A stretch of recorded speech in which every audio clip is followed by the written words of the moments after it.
This guy fell in love and married a half-dead woman. Get your popcorn ready. Hello everyone, and welcome to my channel. Today we'll explore an intriguing and emotional Nigerian movie by ONYII Films. Get ready for all the drama, twists, and turns as we dive into this captivating story. The movie begins with a lady named Ine driving her boyfriend's car. She parked to take a phone call when two guys, Daniel and Tony, accidentally hit her car. Instead of apologizing, they blamed Ian, accusing her of parking a dirty car on the road. Frustrated, Ian followed them to their destination and took revenge by writing on their car with a marker. Enraged, the duo decided to retaliate. When Ian returned home, her boyfriend, Chibuzor, was furious about her tardiness with his car. Despite her attempts to explain that she had hospital visits and was delayed by the car accident, Chibuzor refused to listen, creating a public scene. Meanwhile, Tony hurried home upon learning his mother had returned. With help from his driver, he changed into a more presentable outfit. Acting like the perfect son, he assured his mother, Mrs. ONYII, that he was ready to take over his late father's company and would resume work the following month. Mrs. ONYII was overjoyed. However, Tony and Daniel's revenge escalated. They tracked down Ine's address and trashed her home. Ine returned late at night, heartbroken to find her house in disarray. Would the cycle of revenge ever end? At Tony's home, he was about to smoke when his mother knocked on the door. He quickly hid his stash and opened the door. She came in to collect his laundry, noting that the maid had been unreachable for some time. At Ene's home, she served dinner to Chibuzor, who complained about the meal's lack of extras, like eggs. Ene explained that she had exhausted her savings, but promised to find a job soon. The next morning, Ene was sent by an agency to work at Mrs. ONYII's house as a maid. Mrs. ONYII warmly welcomed her, assuring her she treated her staff like family. But when Tony saw Ine at his house, he was enraged. After his mother introduced her as the new maid, he pretended to be calm. Once alone with Ine, he threatened her, warning her to leave his house if she valued her life. Despite the threats, Ine returned to work the next day, explaining to Tony that she desperately needed the job. She reminded him that since he had destroyed her home, they should call it even. Tony, however, warned her again, promising to make her life miserable. At Chibuzor's house, he berated and physically abused Ene when he found out she had been to a different location for work. Despite her explanation, he continued his mistreatment. That night, he beat her again.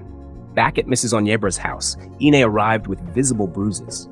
When Mrs. ONYII asked about her injuries, Ine lied, claiming a taxi driver had attacked her. Concerned, Mrs. ONYII warned her to be more cautious. Tony, however, mocked her, expressing satisfaction that others disliked her too. Later, Daniel visited Tony and was surprised to see Ine working as a maid. The two men teased and mocked her. After Ine went to the kitchen, Daniel made inappropriate comments about her appearance, but Tony dismissed the idea of ever being attracted to her. One day, Ine accidentally discovered Tony's stash of cigarettes in his drawer. Furious, he threatened to harm her if she informed his mother. As punishment, he forced her to face the wall and kiss it. At Chibuzor's house, he introduced another woman as his sister and made Ene lie about their relationship. Heartbroken, Ine endured his mistreatment, questioning why she continued to tolerate such abuse in the name of love. The following day, Mrs. ONYII asked Tony to drop Ine off at the market. Ine initially declined, but reluctantly accepted.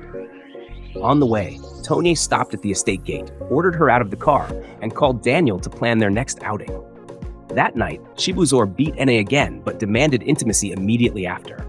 Ine, in pain, politely refused. Enraged, Chibuzor threw her out of the house, forcing her to sleep outside. Meanwhile, at Mrs. ONYII's home, she knocked on Tony's door as he was about to smoke. He pretended to be in the bathroom and quickly cleaned up before meeting her. She informed him she would be traveling to Port Harcourt for a wedding. He wished her well, pretending to be the doting son. Why does Ene endure so much suffering? Will Tony ever change? Stay tuned for more twists as this story unfolds. Don't forget to like, share, and subscribe for more engaging content. The next morning, Ene arrived late to work because she had slept outside. She tried to explain to Tony, but he ignored her and offered her a harsh punishment: eat a peanut butter smeared with pepper or leave the job permanently.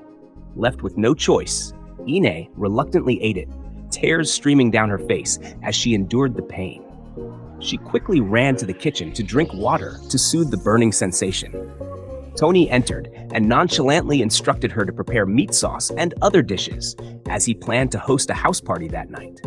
He threw a bundle of money at her rudely, leaving Anna questioning if she had offended God or was being punished for her parents' sins. That night, she returned home, her heart heavy. The following day, while cleaning, Annie noticed Tony's phone and reached for it. Tony caught her and grabbed it.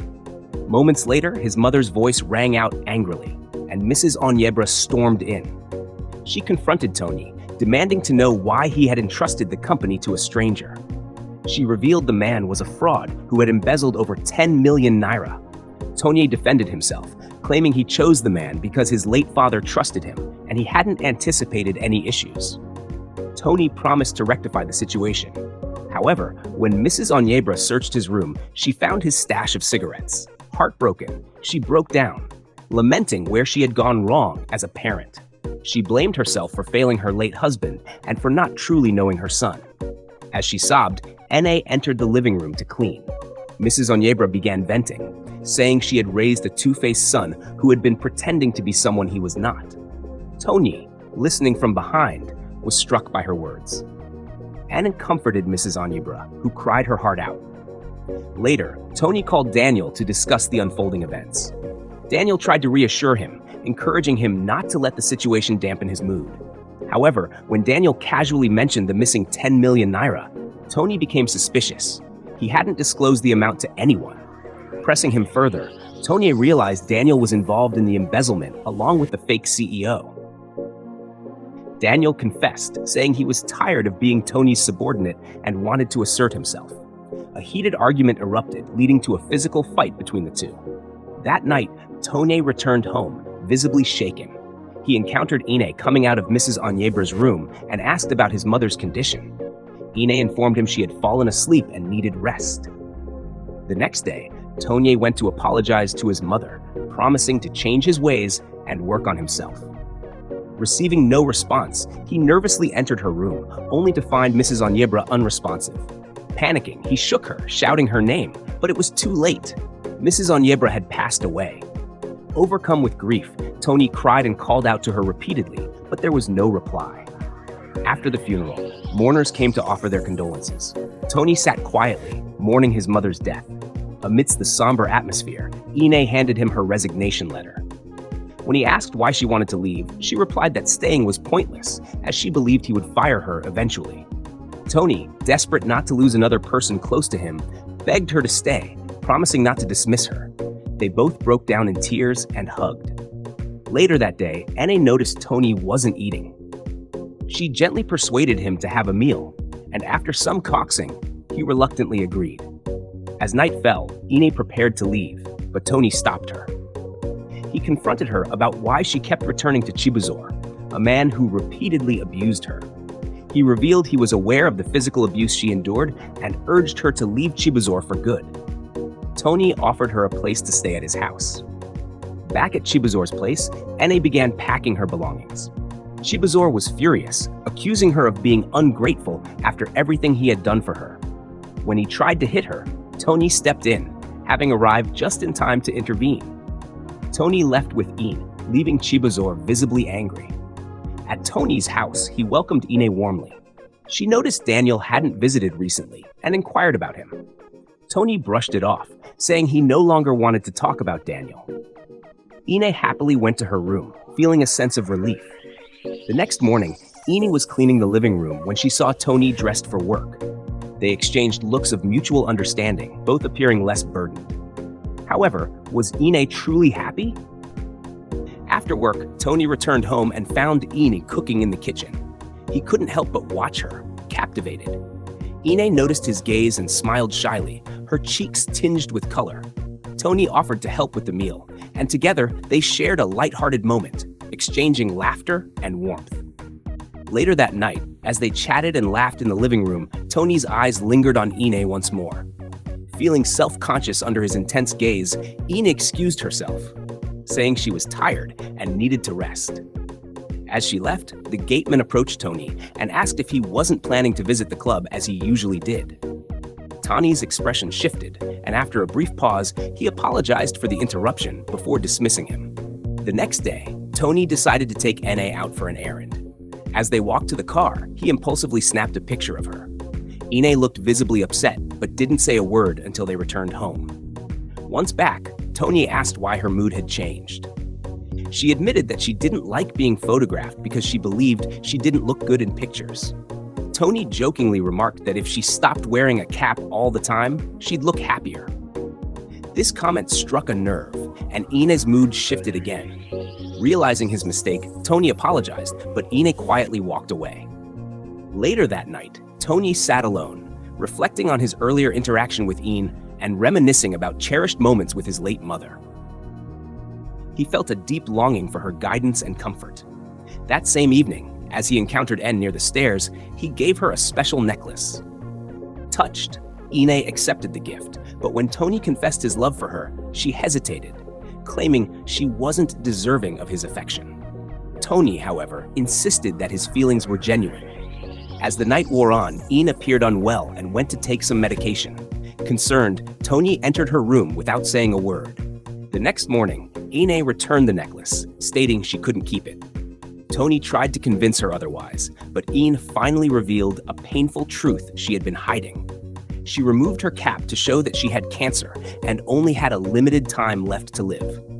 This revelation devastated Tony, and the thought of losing Ine filled him with dread. They sat together outside, sharing their grief and lamenting how life had been unfair to both of them. Determined to protect Ine, Tony confronted Chibuzor the next day. Angered by his indifference to Ine's condition and past abuse, Tony lashed out at him, warning him never to harm her again. Back at home, Tony arranged for a new maid to take over the household chores so that Ine wouldn't be burdened. He also began showering Ine with gifts, encouraging her to dress up and embrace joy. That evening, when Ine finally stepped out, dressed beautifully, Tony was stunned by her transformation. Overwhelmed by her beauty, he decided to take her on a special date.